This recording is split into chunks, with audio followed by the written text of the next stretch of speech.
What is the legal status of the right to vote and right to be elected?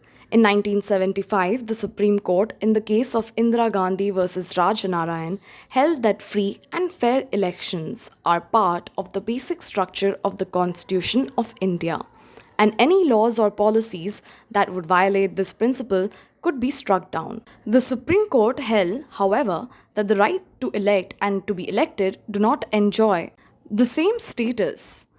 In 2006, in the case of Kuldeep Nair versus Union of India, the Supreme Court held that the right to vote was a statutory right. This means that voting is not a fundamental right and can be repealed. The same was held for the right to be elected. The Supreme Court bench ruling that laws enacted by Parliament could regulate both these statutory rights. Section 8 of the Representation of People Act 1951 states that if a person is convicted of any of the offences in the exhaustive list provided in the provision, they will be disqualified from contesting elections to Parliament or state legislatures from the date of conviction onwards and face further a 6-year disqualification from contesting in elections beginning from the date of their release. This disqualification applies once a person has been convicted and does not apply if they have only been charged with criminal offences.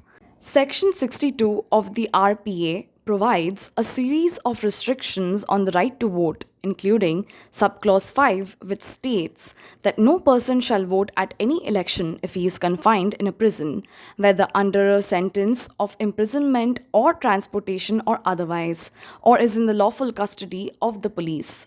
This provision effectively bars every under trials as well as convicted persons from casting their vote unless they have been released on bail or have been acquitted.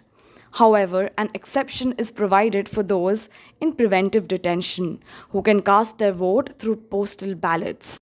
In 1997, the Supreme Court rejected a challenge to Section 62, Subclause 5 in the case of Anukul Chandra Pradhan, Advocate Supreme Court versus Union of India, which sought to allow voting for those in jail.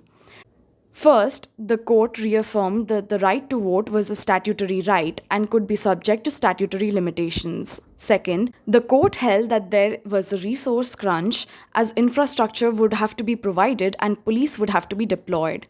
Third, a person in prison because of their conduct cannot claim equal freedom of movement, speech, and expression. Lastly, restrictions on prisoners' right to vote are reasonable as it is connected to keeping persons with criminal background away from the election scene. For more informative videos like this, follow Exact IAS.